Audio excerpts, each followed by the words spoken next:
ছোট যখন ছিলাম আমরা দেখবে ছোট থাকলে মা ছাড়া কিছু বুঝি না, মা বাবা যেদিকে যাবে আমরাও সেদিকে সেদিকে যাই।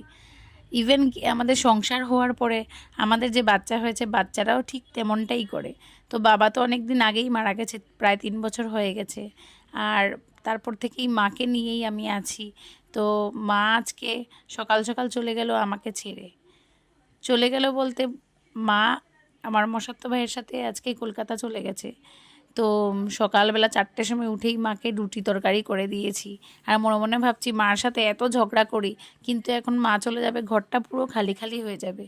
যেহেতু সংসার হয়ে গেছে, তো সংসারের একটা দায় দায়িত্ব আছে আমাদের। তো এখন তো আর মার সাথে গেলে হবে না, বাচ্চাও ছোট, তো সব দিকে দেখতে হবে, বাচ্চার আবার স্কুলও আছে। তো মা যাচ্ছে আর আমার মশাতো ভাই যাচ্ছে, তো মা চলে যাচ্ছে আর আমি মনে মনে ভাবছি দূর, মার সাথে যদি যেতে পারতাম।